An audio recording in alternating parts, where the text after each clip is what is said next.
Olá, muito boa noite para você. O Gazeta Esportiva chegou para agitar a sua quinta-feira. Ó, vou te falar, antes de começar o programa eu já estava com tudo. Quem está aqui comigo, é claro, Alexandre Silvestre e Thiago Salazar, que debatem até para o ímpar na redação e aqui nessa mesa. Tudo bem, gente? É o côncavo e o convexo. A Mais ou menos e a coroa. É tipo boa noite, isso. Silvestre. Tudo bem, Salazar? Por que esse Szinho no final aí? Não sei por que, Silvestre. Ele está dando uma provocadinha, né? Porque agora temos que engolir o S do Morumbis. É isso, é uma das Mas coisas o que a gente vai Morumbis falar aqui. É estádio raiz. Aí, ó, já combinou com o nosso Concordo. repórter Raiz aqui também. Claro. E você, Salazar, tudo certo? E tá Bem, boa faturando noite pra mais do que a vocês. Super Tudo bem, Arena Maria? de Eu tô bem, mármore. tá tudo bem, tá tudo certo. Fez o exame, deu certo? Eu sabia que ele ia falar ao vivo.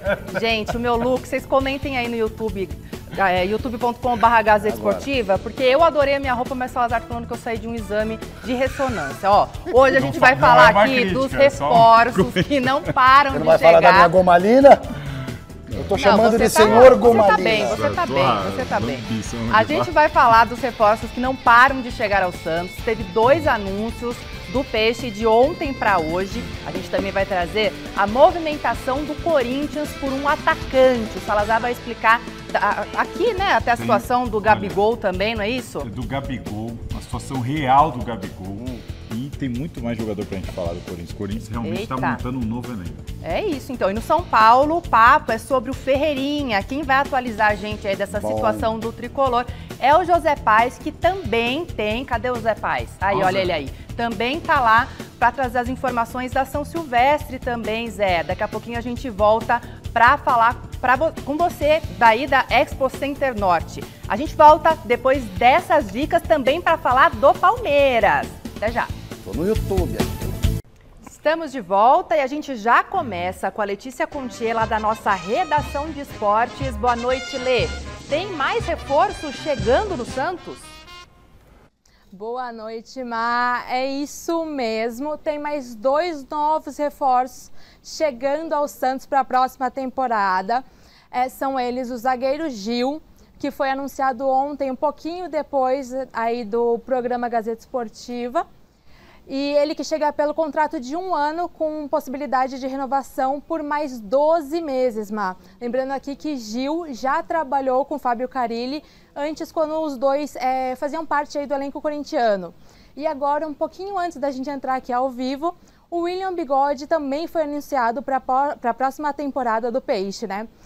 E lembrando aqui, é claro, né, que esses jogadores que estão sendo anunciados, eles só vão ter os contratos oficializados no começo do ano que vem, após passar por realização de exames. E, para finalizar, eu queria falar aqui que Joaquim também permanece no clube. Ele que entendeu o novo momento aí do Peixe e aceitou, então, reduzir o salário dele, como apurou o nosso querido colega Rodrigo Matucci, do site gazetesportiva.com. E também saiu agora há pouquinho que Jair, joia da base, permanece em 2024. Má.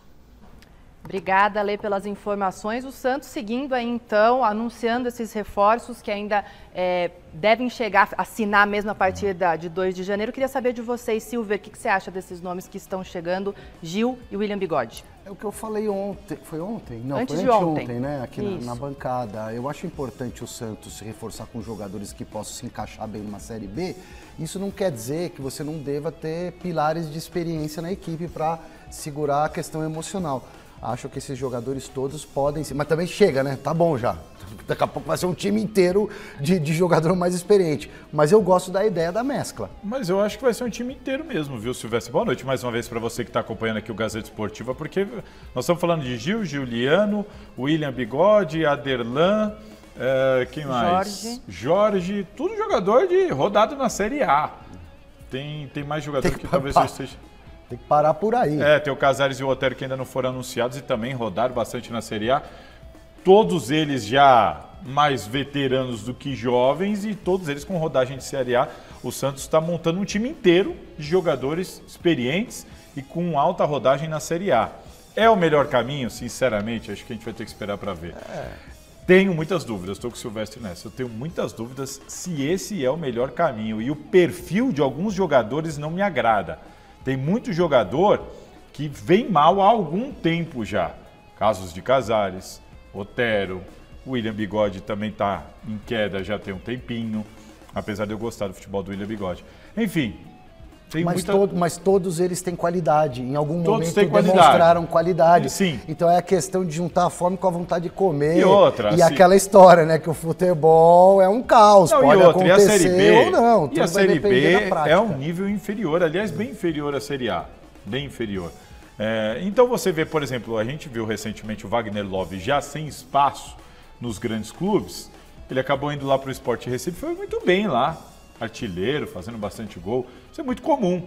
Às vezes o jogador já não dá mais para o Flamengo, para o Corinthians, para um Grêmio, para o Palmeiras, mas uma Série B o cara vai fazer gol, o cara vai jogar, vai render, porque é outro nível. Esses jogadores, como disse aqui o Silvestre, já mostraram qualidade. Será que podem se sobressair na Série B? Vamos ter que aguardar. Eu digo que eu temo, porque muitos deles já são bem experientes e alguns perfis ali, e aí eu estou falando de personalidade, captei vossa mensagem fora de campo, que eu tenho lá minhas dúvidas se isso vai dar certo na minha grande Baixada Santista. Mas o fundamental é que esses caras aí, com experiência, com muita rodagem em séries A, na elite do futebol, esses caras têm que ter a humildade, isso é o fundamental, a humildade de encarar a Série B com vontade. É isso. É ter fome. É essa a minha dúvida. É ter essa vontade. Você acha que o Casares e o Otero vão ter?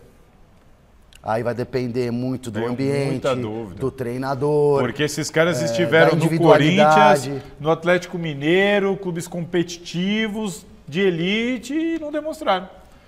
Saíram dos dois clubes porque as duas diretorias alegaram desinteresse, falta de compromisso, ausência de empenho nos treinos. As duas diretorias de Galo e Corinthians dispensaram os dois ou não renovaram o contrato ou tudo mais, por causa dos mesmos motivos. Bom, aí o que me garante que em Santos, com um contratinho de 1 ano, eles vão, né? Será? Aí tem aquela pressão da torcida, que pode ter algum peso, mas principalmente a sensibilidade e o manejo do treinador, o Fábio Carille. Sim. Esse é o cara que vai ter que colocar. Vai ter que colocar na cabeça desses caras. Ó, tem que ter compromisso. Por exemplo, quem faz muito bem isso com maestria é o professor Abel Ferreira. Tite. Tava demorando pro Silver falar falar ali um o Tite pouquinho. faz E muito o bem. Salazar também trazer o Tite, né? Aliás, o Lugano, seu ídolo, cansou de falar que nem de serpentes. por causa disso, porque o Tite entrava na mente dos caras, né? Sim. Mas o Davez acho que é o Abel Ferreira. O Davez é demais. Não, vamos seguir. Mas como vocês dizem, né? Vamos ter que esperar um pouquinho aí para ver como é que esse Santos vai caminhar. Ainda temos o Paulista, também pode ser um bom teste para o Santos. Galo, depois... quando o Santos foi rebaixado, o Galo falou muito disso. O Santos tem que entrar no Paulista para brigar pelo título. Até me surpreendeu essa declaração. Foi logo depois do rebaixamento, na coletiva de imprensa após o jogo. Eu estava lá e o Galo falou: o Santos tem que montar um time, tem que se reestruturar para entrar no Campeonato Paulista para brigar pelo título. Eu não imaginava que seria esse o foco. Mas vai fazer o quê? Mas parece que, pelas contratações, parece que é isso que o Santos quer. Exatamente. Né? E isso pode dar um moral pro time, né? Exato. No início da Série B São também. só essas duas porque se ficar ali né? correndo o risco de rebaixamento, como aconteceu nos últimos anos no Campeonato Paulista... São 6 do Paulistão que vão disputar a Série B, né? Já é quase uma pré-Série B. Verdade. É mais ou menos isso. E a São Silvestre, como a gente sabe, tá chegando. O José Paes está lá no Expo Center Norte.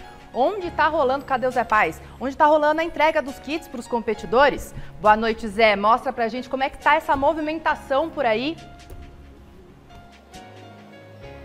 Boa noite, minha querida Marina Buffon. Um beijo grande para você, abraço para todo mundo que está acompanhando mais uma edição do glorioso Gazeta Esportivo. Ó, já tô no aquecimento aqui, ó. Ó, mostra aqui, Marcinho, ó. Já tô no aquecimento, a galera aqui pegando os kits da São Silvestre. Essa entrega começou ontem, né? 9 horas da manhã, foi até às 20 horas, o famoso 8 da noite. Hoje começou também às 9 horas, vai até às 8 amanhã, mesmo horário. E aí no sábado teremos uma mudança, né? Vai mostrando aí que eu vou falando, Marcinho. No sábado, o pessoal pode vir aqui das 9 da manhã até às 5 horas da tarde para retirar o seu número de peito, a sua camiseta, pegar todo o seu kit para participar da prova no próximo dia 30 31 de dezembro, como sempre, como já é tradição, a nossa São Silvestre, a partir das 7 horas da manhã, transmissão completaça na TV Gazeta. 7h40 teremos a largada do feminino, né? Aliás, 7h40 do feminino, 8h05 da elite masculina, 7h25 teremos os cadeirantes também. Vai ser uma grande festa, uma baita transmissão até às 10 horas da manhã. Lembrando que no dia da prova não adianta você vir por aqui não, hein? Vai ter mais nada. O último dia é sábado. Mostra lá, Marcinho, do outro lado ali você pega a sua camiseta, o pessoal pega a camiseta masculina de um lado, camiseta feminina do outro. Atrás ali tem uma feira com vários produtos interessantes. A galera chegando naquele clima gostosinho para pegar o seu kit. Tá todo mundo muito animado, muito feliz. Aqui não tem entrada, ó, vai ter que dar a voltinha, isso aí. Todo mundo muito contente. As meninas aqui gravando a TV Gazeta. Gravou a TV Gazeta, aparece na TV Gazeta. Vem, vem. Como é que é seu nome, minha querida? Elaine. E aí, Elaine, desde que hora você tá aqui hoje, minha amiga? Desde as 7h30. Cara, chegou cedo, hein? Nossa, você tá trabalhando pra caramba. Muita gente indo buscar o kit? Hoje tá mais tranquilo, ontem tava mais corrido. Você vai estar aqui amanhã, sábado, como é que é? Amanhã e sábado estaremos aqui. Tá trabalhando. Vai correr a São Silvestre também ou não? Esse ano não, mas pretendo as próximas. Ano que vem você vai correr. Aí você não vai estar aqui, você vai estar lá na prova, tá bom? Te espero lá que eu vou estar na chegada, tá? Beijo grande pra você, ó. Vamos mostrar um pouquinho mais aqui. Pegar a palavrinha de alguém, vem cá, vem. Vem comigo o Márcio Arcângelo, o homem mais calmo do Brasil. Vamos pegar a palavrinha de alguém que vai correr a prova. Olha só, pessoal vindo retirar os kits. Tem setor verde, setor azul, setor vermelho, dependendo de quanto tempo você quer terminar a prova. Quer correr antes, quer correr mais tarde, quer correr em 1 hora, quer correr em mais de 1 hora. Olha só minha amiga aqui, ó. Vamos nela aqui, ó. Olá, tudo bem? Boa tarde, boa noite. Como é que você tá? Como é que é seu nome? Renata. Oi, Renato. Sou da TV Gazeta, você está ao vivo. Primeira vez que você vai correr a São Silvestre? Segunda. E aí, como é que foi no ano? Foi ano passado que você correu? Gostou muito, por isso repetiu a dose esse ano? Exatamente. E esse ano você vai para melhorar tempo, só vai para correr? Como é que é? Curtir e fechar o ano feliz. Vai fechar, porque se não tem São Silvestre, não fecha o ano. Então, boa corrida para você, tá bom? Obrigada, obrigada. Aproveite a prova. Então, termino aqui para vocês, olha só, com imagens do pessoal do staff, todo mundo trabalhando feliz, olha lá, chamando o próximo. Vai, meu querido, vai lá pegar o... Aí, ó, faz o... Isso, o sinal do Ronaldinho na TV Gazeta. Devolvo para vocês aí, viu, Marina? Daqui a pouquinho eu volto, porque eu também falarei do São Paulo aqui no programa de hoje. Mas isso é assunto para daqui a pouquinho. Vamos terminar com imagens da fila aí, meu querido Márcio Arcângelo. Devolvo para você, Marina. Valeu, Zé, muito obrigada. Gente, a São Silvestre tá realmente... Você estava lá ontem, né, Silvia? Tá vendo que é de tarde que é o momento para você retirar seu kit. Exato, a gente tá percebendo de manhã tanto tá mais, ontem... ó, de manhã é mais maratona. É. À tarde é tiro curto. E você vê que o primeiro dia também mais movimento, igual a nossa querida falou ali, né? Então, já que a gente está falando de São Silvestre, tá na hora da gente conhecer um pouquinho mais da expectativa daqueles que não competem, mas garantem que a corrida de rua mais tradicional do Brasil aconteça em segurança. Os batedores da Polícia Militar. Ficou curioso? Então fica ligado na reportagem do José Paes. As imagens não deixam a menor dúvida. Tem que treinar, tem que se preparar e tem que estar atento a tudo para participar da Corrida Internacional de São Silvestre. E se engana quem pensa que tudo isso aí vale só para os atletas. Negativo. O assunto aqui são os batedores da Polícia Militar de São Paulo, os grandes responsáveis pela segurança da prova. Ao todo, 20 policiais da Rocan, a ronda ostensiva com o apoio de motocicletas, trabalham na São Silvestre, fazendo a escolta durante todo o percurso da elite da prova. E a gente veio acompanhar aqui, ó, com a Polícia Militar, os últimos ajustes, os últimos preparativos para esse super evento. Bora conferir! Então, os preparativos geralmente começam em novembro, final de novembro e duram o mês todo de dezembro aí com as motocicletas, vendo os batedores que vão participar. Pra gente é a prova mais importante que tem no Brasil, né? Então tem toda uma preparação antes, tem a reunião preparatórias que os organizadores da São Silvestre vêm aqui no batalhão, todo ano eles vêm aqui no batalhão. Então para sair tudo a contento a gente sempre está conversando e alinhando alguns detalhes. Detalhes que envolvem sempre, todo santo ano, a Avenida Brigadeiro Luiz Antônio e o acesso final à linha de chegada. Até por isso, esses últimos momentos da prova foram repassados nessa semana para que tudo saia bonitinho no dia 31. é a chegada já é nos quilômetros finais. Então até a população, ela até para aparecer na televisão, eles querem entrar no meio da corrida. A gente faz também uma cápsula protegendo o corredor, para que ninguém possa atrapalhar a corrida dele. Tem várias situações que a gente fica bem apreensivo, né, e prestando bastante atenção. Uma delas seria os ciclistas, que eles gostam de chegar bem próximo do corredor. Tem indivíduo que quer vazar por baixo ali as barreiras que existem também, a gente presta bastante atenção. Durante a prova já tem policiais parados em pontos estratégicos, principalmente na Brigadeiro, que para evitar que ciclistas aproximem-se do corredor e pessoas a pé também. Já tem policiamento a pé pronto para isso também. A São Silvestre é especial? É o último evento do ano, né? Para quem trabalhou o ano inteiro, é quase um prêmio participar da São Silvestre. Para quem gosta de ser batedor, é o evento finalizando o ano, para lavar a alma do serviço todo feito o ano inteiro.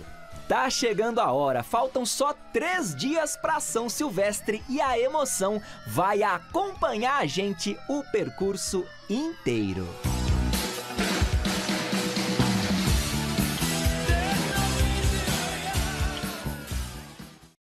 Ah, gente, que legal o trabalho deles também, né? Super importantes aí para a prova correr tudo bem, né, Silver? E tem toda uma questão técnica também, principalmente desses batedores que vão no pelotão de elite, que é o posicionamento deles de proteção e ao mesmo tempo para não interferir na oxigenação dos atletas, né? Porque as motos têm um escapamento.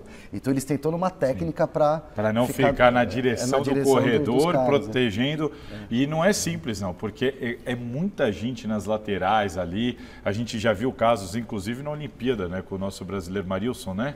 Não, foi José Cordeiro. Vanderlei Cordeiro, perdão, bem lembrado, Fini. Em Atenas. Vanderlei Cordeiro, que perdeu talvez a medalha de ouro por causa disso. Então, assim, é um trabalho fundamental. E o José Paes foi lá, inclusive, entrou no caminhão, né? Fez a farra lá no batalhão da polícia. Foi demais. Ele tá protegido agora, né? Tá protegido, de vez, agora né? Tá cheio de descontados. A gente não pode fazer nada contra ele. Mexer com o José Paes. Mas mudando um pouquinho de assunto, gente, uma boa notícia. Multicampeão de volta para a seleção brasileira masculina de vôlei. A CBV anunciou o retorno do técnico Bernardinho ao comando da equipe até os Jogos Olímpicos de Paris, que vão ser no próximo ano. O profissional já vinha exercendo a função de coordenador das seleções masculinas desde setembro. Agora, o Bernardinho volta ao posto que estava vago desde a saída de Renan Dalzotto. A gente lembra, o técnico tem 2 ouros e 2 pratas à frente da seleção masculina. Eu preciso dizer, eu fiquei felicíssima com essa notícia. É um dos maiores treinadores da história do esporte. Sem dúvida nenhuma. Sem dúvida, mas na minha opinião. Eu não fiquei feliz, não.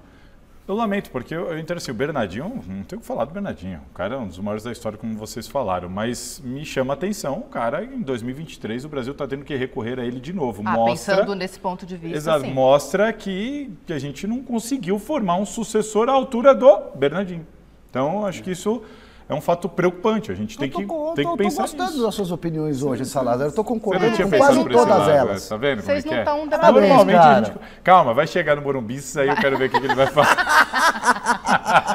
Já que vocês querem debater, vamos voltar então aqui ao futebol e vamos falar do mercado da bola do Corinthians. Não para. O sonzinho aí tá fervendo. Salazar. Tá fervendo, tem muita coisa acontecendo. Tem alguma novidade? Tem, que eu sei. É só uma pergunta retórica, mas tem novidade por busca do atacante? Tanto jogador, meu amigo. Vários deles eu não conheço. Deixa eu pegar esse contatinho aqui. Deixa eu pegar esse contatinho. É bom, hein? Ó. Conte pra mim, então, essa busca do Corinthians por um atacante. Tá precisando? Por um atacante tá precisando. Marina, eu vou tentar ser sucinto para dar tempo de falar com todo mundo. O Yuri Medeiros, do site Casal Esportivo, inclusive, acabou de falar comigo. A gente tem apurando muita coisa junto. Rodrigo Garro, meio atacante do Talleres, da Argentina. O Corinthians tem interesse nesse jogador, fez uma proposta por esse jogador, a proposta é na casa dos 5 milhões de dólares. E a resposta que chegou para o Corinthians é de que o Talleres, que é uma SAF, um clube bem estruturado, segundo aqui o Yuri até me passou, eles são meio chatinhos com isso, eles querem 8 milhões. Então o Corinthians tem interesse no Rodrigo Garro, vai atrás dele, fez proposta, mas a gente ainda tem que aguardar, porque não sei se essa proposta será suficiente para trazê-lo, e é um jogador muito bem valorizado, o Atlético Paranaense também está atrás dele, tem outros clubes atrás, vamos ter que aguardar. Outro jogador do ataque que o Corinthians tem interesse é o Lautaro Dias. O Lautaro Dias, jogador do Independente Del Valle, ele tem contrato até 2026, então também Isso aí é bom jogador, mas também é um jogador que não é simples de trazer, porque tem mercado, tem contrato, vai ter que, né, o Corinthians vai ter que arcar ali com uma proposta para ele.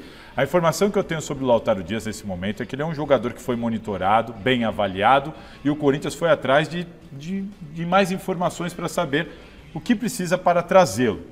O Corinthians ainda não fez uma proposta pelo Lautaro, ele não colocou na mesma proposta, mas é um jogador que interessa, e a informação importante aí é que o Lautaro, ao saber do interesse do Corinthians, eu soube que ele gostou bastante. É difícil a permanência dele lá no Del Valle, ele e o empresário estão avaliando as propostas que estão chegando, e quando eles souberam do interesse do Corinthians, o que me disseram é que ele cresceu o olho. E é sempre muito importante. Então, a futura diretoria do Corinthians ficou otimista, porque, bom, quando o jogador quer vir, tudo fica mais fácil. Então, é um jogador que a gente ainda tem que aguardar, mas tem que ficar esperto, ficar ali no radar, porque é um jogador que o Corinthians tem interesse e que ele também tem interesse de vir. Vamos ver se o Corinthians consegue chegar aí a um valor, a uma negociação saudável junto ao Del Valle. Ainda falando de atacantes, vamos falar de Gabigol? Bora. Achei que você fosse falar do Drogba.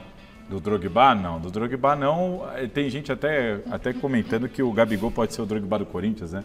Mas vamos falar de Gabigol. Gente, eu estava muito mais pessimista quanto ao Gabigol antes de eu sair de férias. A situação hoje é completamente diferente, eu vou tentar resumir para vocês, porque ela é complexa. O que pode trazer o Gabigol para o Corinthians é um senhor chamado Tite. Por quê? O Gabigol é um grande ídolo do Flamengo, o Gabigol ama o Flamengo, mas o Gabigol quer jogar. O Corinthians quer usar esse momento do Gabigol para tentar trazê-lo. E o Flamengo do lado de lá entende que uma saída do Gabigol pode sim ser algo negociável, conversado. Por quê? Porque contratou o Tite para ser esse líder, esse chefe, e o Tite não tem ali uma grande relação harmoniosa com o Gabigol.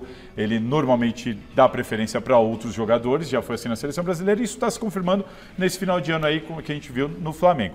Então, gente, a questão é a seguinte: o Corinthians pretende apresentar uma oferta para o Gabigol com o teto salarial do Corinthians, tá? Com o teto salarial do Corinthians, que é inferior ao que ele recebe do Flamengo, mas é um valor muito alto.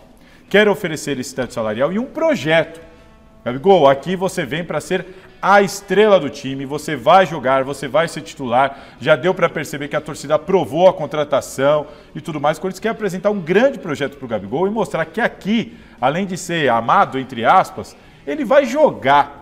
Mas o teto salarial do Corinthians não seria metade do que ele ganha, resumindo? Não, não é metade, porque a informação que eu tenho é que lá ele tem um salário e que embutido no salário ele tem uma dívida que o Flamengo tem com ele que está parcelada no salário. Então somos dois e fica algo absurdo. Mas aí essa dívida é o problema dele do Flamengo. O salário seria inferior, mas não tão inferior. E mesmo assim, nós estamos falando de algo acima de R$1,5 milhão por mês, tá? E aí aqui também seria aqui no Corinthians. E com o Flamengo, qual que é a situação, gente? O que vocês têm que entender é o seguinte: publicamente, as diretorias não vão falar exatamente o que está acontecendo, porque a informação que eu tenho é o seguinte: o Flamengo topa conversar, mas o Flamengo topa assim: olha, eu não vou ficar com a fama de que eu perdi o Gabigol pro Corinthians. Então tem que ser uma coisa assim: olha, gente, tentamos tudo que era possível, tá? Mas o cara quer jogar, o técnico aqui quer dar preferência para outro, não teve jeito. E o Gabigol também. Olha, eu não vou sair queimado com a nação flamenguista. Discurso ensaiadinho. Então tem que ser aquela coisa assim: olha, gente, eu amo o Flamengo, queria ficar, só que o Tite prefere outros caras e eu preciso jogar. E tem um clube aqui que está me oferecendo para eu jogar. Então, é nessa linha que vai acontecer a coisa. E eles estão tentando chegar num consenso. Esquece, multa rescisória? Esquece, tá? Ah, tem uma multa rescisória. Mas aí o que passaram para mim? Bom, tem uma multa, mas só falta um ano de contrato. Qual que é a proporção disso para um ano de contrato? E o que a gente pode fazer? Uma parte em dinheiro, uma parte em jogador? Pô, e o Fausto Vera? O que vocês acham do Fausto Vera? Porque o Tite quer o Fausto Vera. Ah, mas tem a dívida do Fausto Vera o Corinthians com Argentinos Júnior, repassa essa dívida para o Flamengo ou não? O Corinthians paga, manda o Fausto Vera, bota o Thiago Maia na conversa, paga uma parte, oferece outro jogador. Eu soube que pode entrar outro jogador do Corinthians na história. Inclusive, atenção, o Wesley, atacante do Corinthians, jovem atacante jogador do Corinthians, pode ser envolvido nisso, tá? Pode ser envolvido nisso. Eles estão tentando uma composição que fique boa para todo mundo. Olha, Flamengo, eu te dou tudo isso aqui. O que você acha? Um pouco de dinheiro? Esse jogador, aquele jogador, o Tite gosta desse? Papapá, você me dá o Gabigol, eu assumo talvez um pedaço da sua dívida.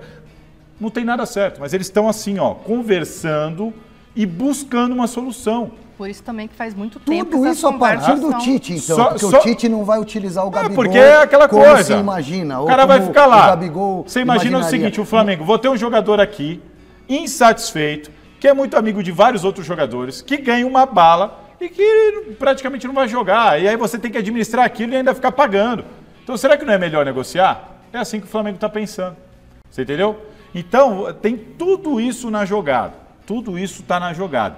Então o Corinthians ainda vai se reunir com o representante do Gabigol. Não teve reunião com o Gabigol, não teve reunião com o representante do Gabigol. Tudo isso é uma intenção do Corinthians. O que teve foi uma conversa dos dirigentes do Corinthians, da futura diretoria, Rubão, Augusto Melo, com os atuais dirigentes do Flamengo. Isso aconteceu. E o Flamengo deu o aval para essa futura diretoria conversar com o staff do Gabigol. Mas eu conversei com o empresário do Gabigol que me disse, Salazar, ainda não conversamos, não marcamos reunião, não tem data, ninguém me ligou. Pode acontecer? Vai acontecer. Se o Corinthians me ligar e falar, vamos conversar. Mas não aconteceu. E eu conversei com o pessoal do Corinthians que me disse, é verdade, ainda não conversamos com o representante do Gabigol, mas vamos ligar, vamos marcar uma reunião e vamos conversar.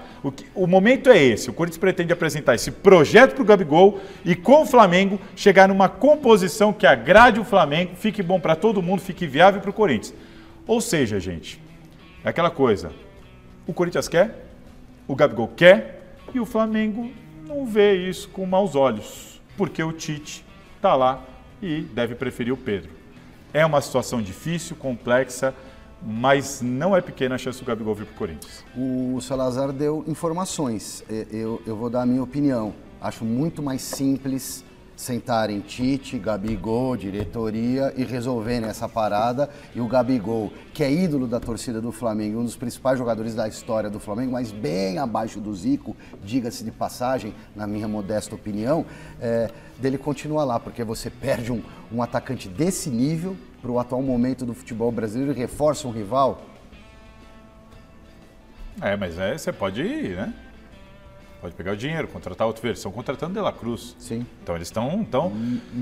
Eu enxergo um atalho muito mais simples do que fazer toda essa engenharia. Claro, pensando pelo lado do Corinthians, o Corinthians quer porque qualquer time gostaria de ter um Gabigol no ataque, né? Mas o Flamengo, que tem o cara por mais um ano pelo menos, pode resolver esse como é que você resolve detalhezinho, isso? Lapidar esse probleminha. Sim. Uma boa conversa entre dois seres humanos, o professor Tite... O Tite vai falar, vai jogar quem eu achar que tem que jogar. Tudo bem, mas você acha que o Tite não considera o cara um baita num jogador? Acho que considera, mas não tem usado. Aliás, eu não gosto que joguem essa bomba pra cima do Tite, porque o Flamengo teve outros treinadores no ano. E com os outros, o Gabigol também foi banco. Também foi banco com os outros. Então, é birra do Tite. Não é birra do Tite, porque o Gabigol foi mal. Foi uma temporada ruim do Gabigol. Sim, ele mas foi banco de outros jogadores. Uma fala do Tite sobre o Gabigol. Pô, não gosto de trabalhar, não quero trabalhar com esse cara. Tem né? isso. E é um direito dele também. Sim, eu mesmo já falei aqui, o Gabigol é marrento, né? Mascaradinho. Eu perguntei isso agora é um baita jogador. Corinthians. Eu acho ele muito estrelinha, mas, poxa vida, você às vezes tem que aguentar o pacote. Eu perguntei isso pro dirigente do Corinthians, ele falou exatamente isso. Salazar, o que você prefere? Um monte de jogador bonzinho que não resolve? Ou um jogador que a gente tem aqui que talvez administrar problema extracampo, mas que mete gol e resolve, dá título e tudo mais? Entendeu? Aqui no YouTube sugeriram trocar ele pelo Yuri Alberto. Não, o Yuri Alberto tá fora dessa jogada. Você tirou a piadinha da minha boca. Yuri Alberto eu ia fechar com chave de ouro aqui, Salazar. Yuri Alberto fica no Corinthians para 2024. Porque foi a maior contratação do futebol brasileiro dessa temporada. Dessa temporada de 2023? Não foi isso que você disse 22. no começo Desculpa, do ano? Você está se confundindo. 22. Que ele fez um grande 2022, inclusive. Mais alguma coisa de atacantes por aí, Salazar? Firmino tá de saída do Al Ahly da Arábia Saudita e por fato dele não tá jogando muito, tá de saída de lá e ser corintiano declarado, muita gente já ligou ele ao Corinthians. A informação que eu tenho é que não tem nenhuma chance. Assim, praticamente impossível, porque ele acabou de ser contratado lá, o contrato dele vai até 2026, o salário dele é uma coisa astronômica, ele tá lá, não está muito bem e tal, mas eu questionei pessoas que trabalham com o Firmino e me disseram, olha, uma volta para o Brasil nesse momento é algo completamente inviável, então não adianta o torcedor ficar sonhando com o Firmino. Mudando de assunto, para ser sucinto, Everton Ribeiro. Informação sobre Everton Ribeiro é o seguinte, o Corinthians tem sim interesse no Everton Ribeiro. Aí você vai falar, poxa, o Everton Ribeiro tem 34 anos de idade. Sim, eu até achei esquisito, mas o Corinthians tem sim, procurou o empresário do Everton Ribeiro para saber, bom, o que a gente precisa para trazer o Everton Ribeiro para cá? Porque o contrato dele com o Flamengo acaba agora, dia 31, agora aí, daqui a alguns dias. Então seria um jogador que viria livre. Então, no ponto de vista econômico, o Corinthians vê com bons olhos, que entende que o mercado está inflacionado. Opa, posso contratar um meia ali fazendo só uma negociação de luvas. A prioridade do Everton Ribeiro é o Flamengo, então o Corinthians vai ter que aguardar o fim das negociações do Everton Ribeiro com o Flamengo para tentar trazê-lo. E por que o Corinthians acha que o Everton Ribeiro com 34 anos pode ser útil? Já que dispensou o Renato Augusto, já que dispensou o Juliano, e a informação que chegou para mim é a futura diretoria do Corinthians entende que o Everton Ribeiro joga mais que o Juliano, vai entregar mais ao time do que o Juliano tecnicamente, e que ele vai jogar mais que o Renato Augusto em questão de tempo, vai estar mais vezes em campo. Jogador que se lesiona menos, tem menos problema com DM, problema físico, apesar da idade. Então eles entendem que é um cara que vai estar mais vezes em campo que o Renato Augusto e vai entregar mais futebol do que o Juliano. E por isso que o Corinthians então entende. Poxa, para vir sem custo, né, só assumindo luvas e salários, por que não? Um canhoto, meia atacante, jogador interessante, um armador. Por isso que apesar da idade o Corinthians pensa em abrir uma exceção nesses critérios e tentar trazer o Everton Ribeiro. O Corinthians vai ter que aguardar o fim da negociação do Everton Ribeiro com o Flamengo. Se eles não renovarem lá, o Corinthians vai forte para cima dele. E o Everton Ribeiro, assim como o Thiago Maia, gente, 99,9% de chance. O Thiago Maia deve mesmo vir para o Corinthians, tá? Envolvido aí com o Fausto Vera e tudo mais, ou com o Gabigol. Mas o Corinthians vai montar uma seleção. E o Thiago Maia, Gabigol, está muito feliz, viu? Ribeiro, Thiago Maia. E o Thiago Maia está muito feliz, viu? Eu soube que ele está muito feliz com essa troca, porque sabe o que é mesmo o motivo do Gabigol? Quer jogar. Quer vir para o time que sabe que vai jogar mais. Então, assim, Thiago Maia, Everton Ribeiro e Gabigol no Corinthians em 2024 é uma trinca que a gente pode esperar. É tudo meio complexo, né? Thiago Maia é praticamente certo, Everton Ribeiro é uma chance grande, mas tem que aguardar a situação lá. E o Gabigol uma coisa bem mais complexa, depende de muita coisa, a gente tem que esperar, mas não vai ser assim uma surpresa para ninguém se esses três não vierem para o Corinthians para 2024. Eu ouvi outro dia o Rosala, que é o novo diretor financeiro, falando... Pô, como é que o departamento que cuida da grana vai autorizar? Eles não têm autonomia para barrar uma contratação, mas como é que você lida, né? Diante de um orçamento, você está reduzindo folha de pagamento por um lado, tirando os cobrões, né? Tirando jogadores consagrados, esses todos aí que deixaram.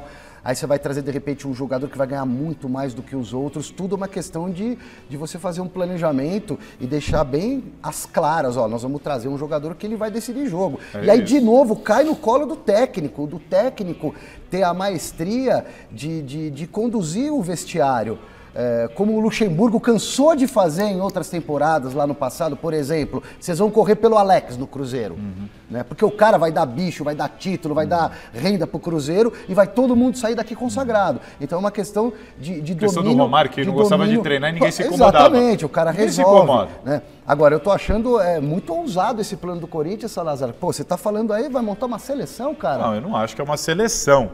O Everton Ribeiro já é um jogador, não é aquele Everton Ribeiro de alguns anos atrás. Eu acho que não, mas é um belo jogador. Esse aí eu acho o mais Gabigol viável, sim, seria um grande jogador, mas vamos esperar, né? A gente tem que... Eu estou tentando, gente, trazer muita informação assim, bem realista, pé no chão. Porque o Corinthians vai contratar mais que o Palmeiras desse jeito aí. O Palmeiras, não precisa. Né? O Corinthians se livrou de 10 jogadores. E eu não tô torcendo contra, não, hein? Eu só sou um cara desconfiado. O Thiago Maia eu gosto, acho um grande jogador. É a reformulação que a nova gestão ali prometeu, né? Você abriu mão de 10 caras, abriu um buraco na folha ali de quase 10 milhões de reais. Você já tem uma das folhas salariais mais caras do Brasil.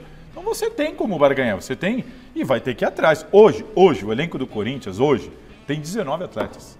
É muito pouco. Então vai ter que mesmo ir atrás dos caras aí. Muito bom. E a gente muda um pouquinho de assunto aqui para falar que o jornal El País do Uruguai divulgou os 4 finalistas para o tradicional prêmio de Rei da América. 2 jogadores do Fluminense são os indicados, o John Arias e o Herman Cano. Tem ainda o ex-gremista Luiz Soares e quem fecha a lista é o Nicolás de la Cruz, que era do River Plate e fechou com o Flamengo para a próxima temporada. Esses são os indicados. O jornal El País também divulgou 5 treinadores indicados ao prêmio de melhor do ano. São eles Abel Ferreira, do Palmeiras, Fernando Diniz, do Fluminense da Seleção Brasileira, Lionel Scaloni, da Seleção Argentina, e Luiz Ubeldia, da LDU, e Marcelo Bielsa, da Seleção Uruguaia. E aí? Ó, jogador para mim tem que ser o Cano, que além de ter sido artilheiro da competição... Para de concordar comigo hoje. O Cano é o artilheiro do mundo. Ele é o artilheiro do mundo. Ele é o maior artilheiro na média. Aí tá, é o Cano. É o Cano. É o Cano. O cara foi campeão, agora, artilheiro com o gol na final. Luizito Soares, que eu disse lá no começo de 2023 que foi a maior contratação do futebol brasileiro, e não foi nada de 2022 que o senhor falou do Yuri. O senhor falou também do Yuri Alberto. Foi contratado em 22. Mas a gente teve uma treta aqui, ó. Você acha que estava na estreia? Yuri Alberto foi contratado em 22. Não, mas quando você falou da maior contratação, para você tinha sido o Yuri, que o Corinthians bancou. Sim. Foi o Luizito Soares, na minha opinião. E foi 2023? Foi 2023. Não tem o que dizer. Foi 2023. O ano de 2023 do Soares foi muito melhor que o do Yuri Agora, Alberto. ele fez um ótimo ano, mas pra mim tá atrás do Cano. Esse Cano aí, pelo amor de Deus. Ele tá atrás do Cano porque o Cano foi campeão artilheiro com gol na final. Não tem o que falar. Fazendo gol, dando assistência, fazendo gol a rodo. E como técnico, o Diniz, obviamente, como campeão da Libertadores, tem força aí nessa eleição. Mas para mim continua sendo Abel Ferreira pelo conjunto da obra. Tá brincando. O melhor técnico não necessariamente precisa ser o campeão da Libertadores. Peraí, nós chegamos... Se é para ser o campeão da Libertadores, não precisa nem ter a eleição. O debate vai rolar agora, eu concordo com o Silvio, tava demorando, né? Eu concordo que para ser o melhor não precisa ser o campeão. Mas não tem como ser o Abel... Porque ele perdeu pro Boca na semifinal? Não, também não tem esse problema. Porque ele perdeu pro Boca na semifinal. Acontece, um gol, pênalti, tal. A bola passou isso da trave. Isso. Concordo com isso tudo. O meu problema é o seguinte, não tem como, na minha opinião, votar no Abel Ferreira se nós concordamos que ele errou. Não, eu não concordei. Ele errou. Eu não concordei. Ele errou na escalação da partida contra o Boca Juniors. Eu sei que quando percebeu o erro, arrumou no segundo tempo e aí o Palmeiras foi pra cima. Quando ele conserta o erro dele, o Palmeiras melhora e quase consegue. Então, assim, pra mim, a eliminação do Palmeiras passa muito pela teimosia do Abel Ferreira, que ele só se livrou no intervalo. Eu diria convicção. Não, uma convicção dele. Convicção. Mas sabe por que eu acho teimosia? Como técnico, talvez teria escolhido jogadores mais cascudos para enfrentar o Boca Juniors, que é cascudo por natureza e coloca brasileiro no bolso, na malandragem, na conversinha. Faz tempo que não, né? Faz tempo que não. Tô vendo. Só pegar as últimas edições. Tô vendo como faz tempo que não. Só pegar as últimas edições. Pega historicamente. O Abel Ferreira apostou em jogadores mais experientes e o que ele fez no segundo tempo contra o Boca, ele trocou, botou os moleques, aí melhorou, né? Deu super, ou seja, quem disse que ia dar certo no começo do jogo? Sabe por que eu tô falando isso? Deu certo no segundo tempo quando ele colocou, e deu tão certo que o Palmeiras não passou por um tris, por 2 ou 3 bolas que rasparam a trave. A do Cavani também passou perto no final. Mas é o seguinte, eu tô falando isso porque ele teve uma teimosia com esse time que deu errado, o time do primeiro tempo,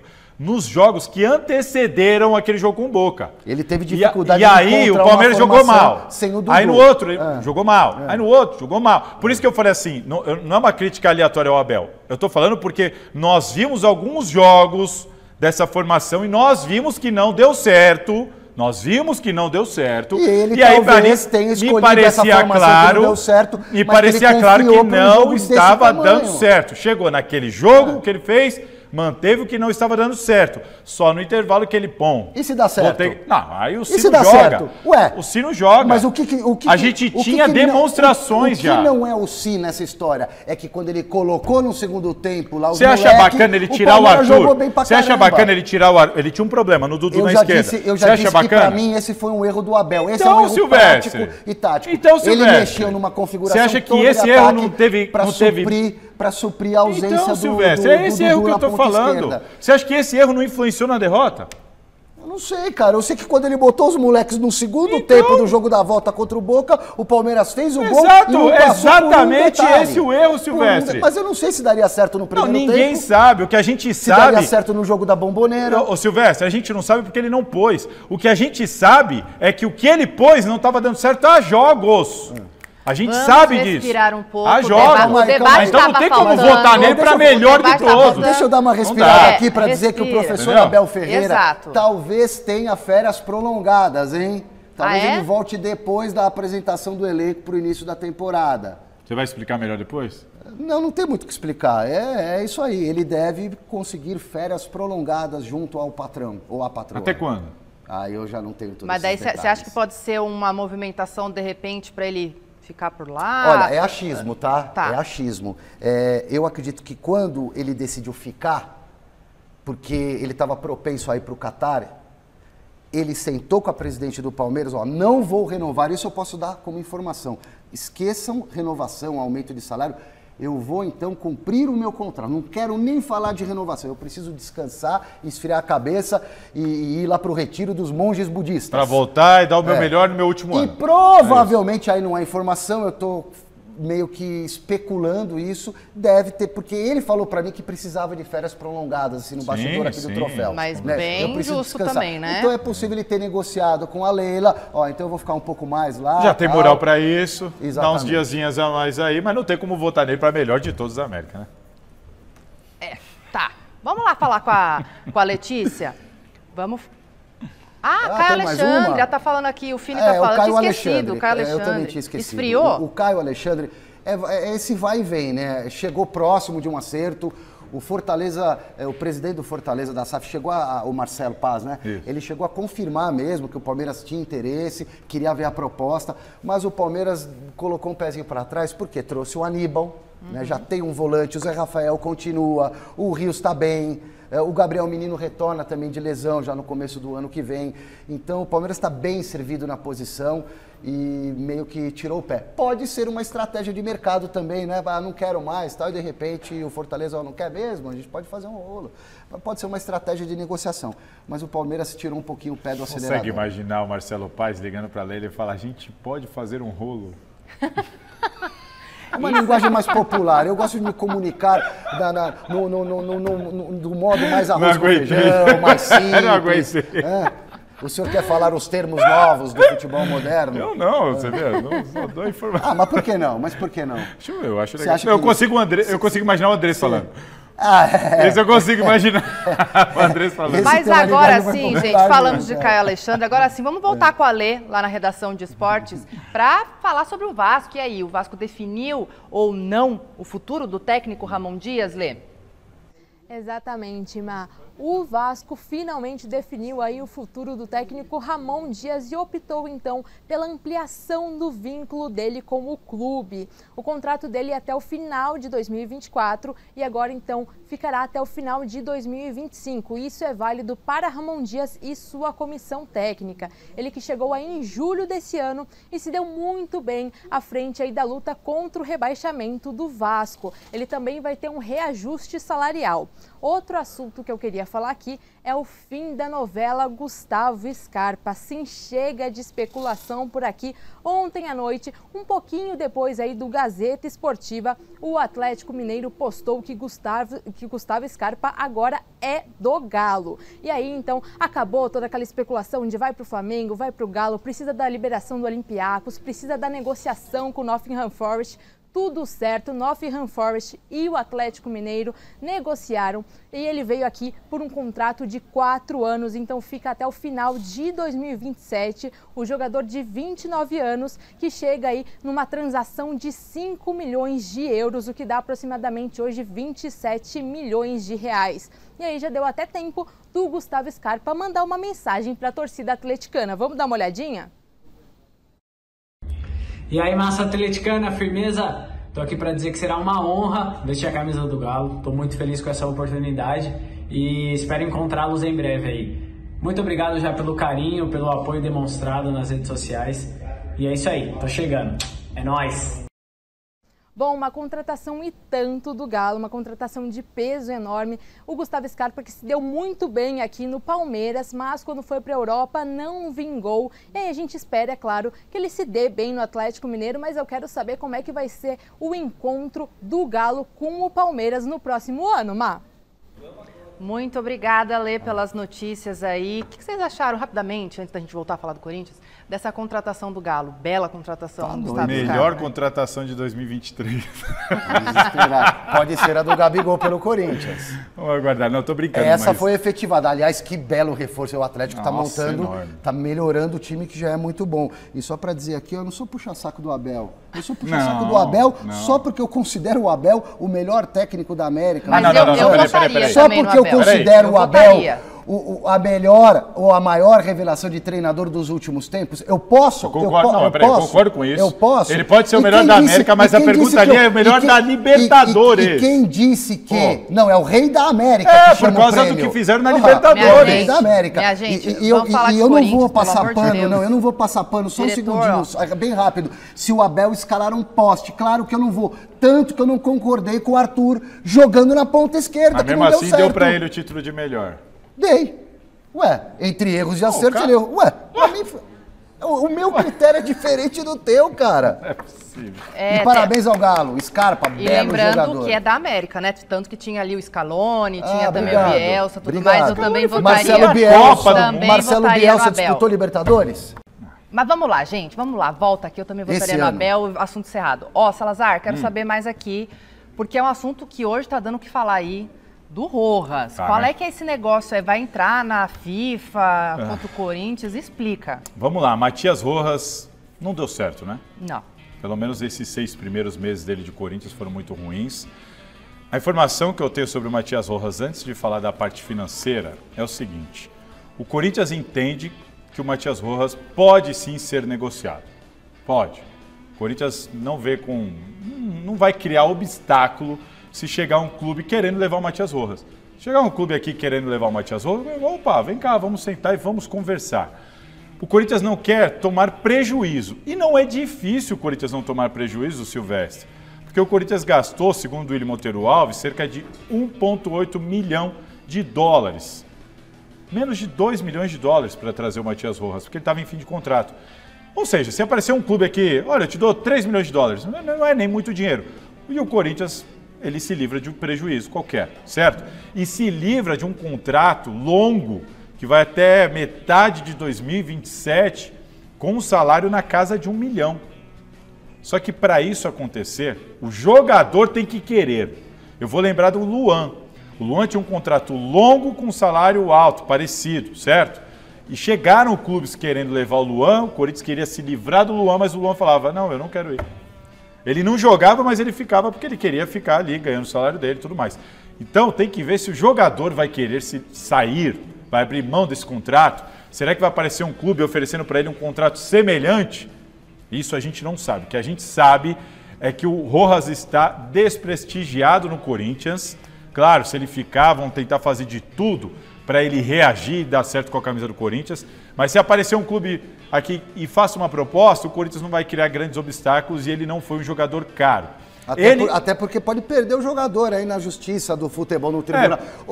Não acredito que isso vai acontecer. Ele está ameaçando recorrer à FIFA. Isso, né? Porque o Corinthians deve. Ou seja, a relação está péssima com a diretoria. Eu acho que ele deixou um recado de que não quer ficar. É óbvio. Ele está 6 meses no clube, notificou o clube por causa de atraso. Ele jogou o Coringa na mesa. Ó, eu tô indo na FIFA, hein? O clube deve direito de imagem pro Gil, deve direito de imagem pro Cássio e tal, não sei o quê. E a direito dele? Ele chegou a menos de 6 meses e já pôs o Corinthians, já notificou o Corinthians que, olha, eu quero receber. O Corinthians deve mais ou menos 5 milhões, informação inclusive revelada pelos amigos do GE. É verdade. E o Corinthians espera pagar como? O Corinthians vendeu o Murilo, transferindo para Real, mais de 60 milhões de reais.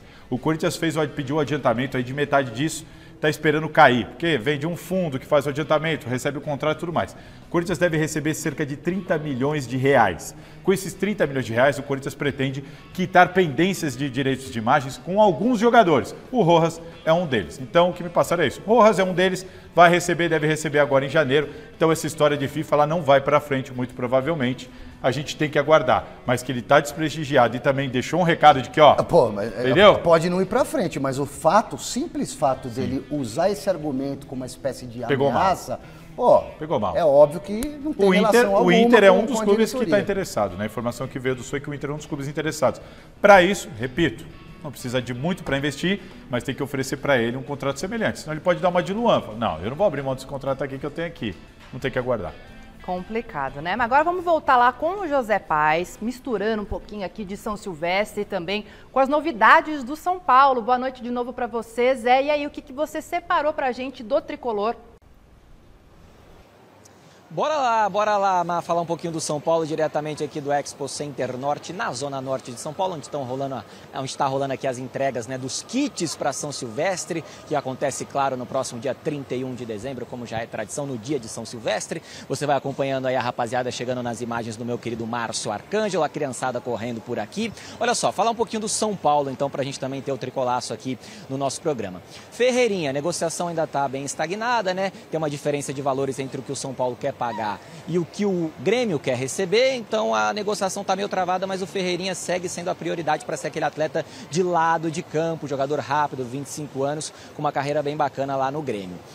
Lateral esquerdo, essa posição ali de lateral esquerdo, ela ainda está sendo analisada pelo São Paulo, porque o São Paulo vai perder o Caio Paulista lá para o Palmeiras, começa a ser uma prioridade esse lado de campo, esse lado esquerdo, mas não é assim uma correria, meu Deus, temos que contratar para amanhã um jogador, até porque o Wellington, que é cria da base, cria lá de Cotia, tem contrato com o São Paulo até o final do ano que vem, então por enquanto o São Paulo tá garantido ali com o Wellington no ano que vem, no ano de 2024. Agora, o assunto que está pegando no São Paulo hoje é em relação ao Alan Franco, jogador argentino de 27 anos. O Independiente lá da Argentina, que hoje é comandado por ele, Carlitos Tevez, ídolo do Chico Lang. O Carlitos Tevez quer o Alan Franco, é um jogador que foi revelado no Independiente. O Tevez quer esse jogador para brigar pelo título da temporada que vem. Então, as negociações elas estão começando a caminhar. O Independiente sinalizou aí com um pouco mais de 6 milhões de reais para contratar esse jogador junto ao São Paulo, só que o São Paulo contratou o Alan Franco junto ao Atlanta United lá dos Estados Unidos, ainda está devendo algumas parcelas lá para a MLS, né, para a Major League Soccer, então tem que ver como é que vai ficar essa composição.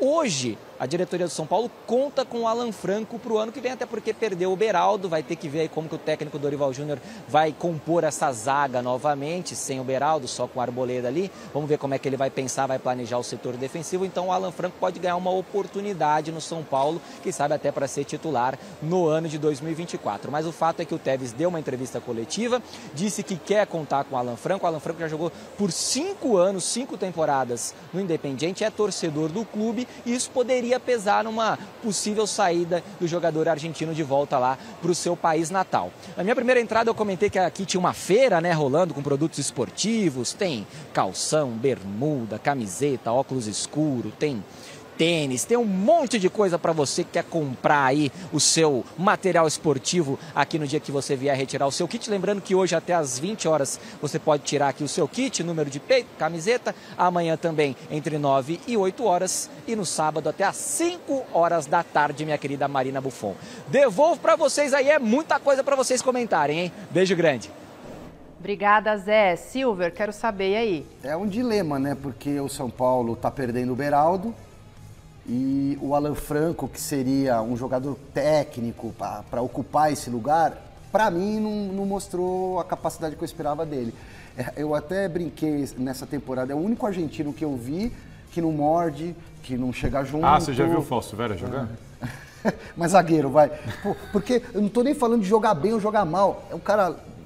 O que eu vi dele, ele pode até ter mais potencial, mas o que eu vi nessa temporada foi um jogador mole, lento, que não chegava rasgando, né? Nem demonstrava aquela raça argentina. Mas pode ser o momento dele 2024 na ausência do Beraldo. É uma questão da gente experimentar e ver se ele fica. É isso, pessoal. A gente acaba por aqui, mas amanhã te esperamos para o último Gazeta Esportiva do ano. Beijo, Salazar. Beijo, Silvestre. Obrigado pela parceria. Tchau. E agora tem Jornal da Gazeta. Quem que é o outro? Até amanhã. Gringo aí que você falou? Quem que é o outro? Mole?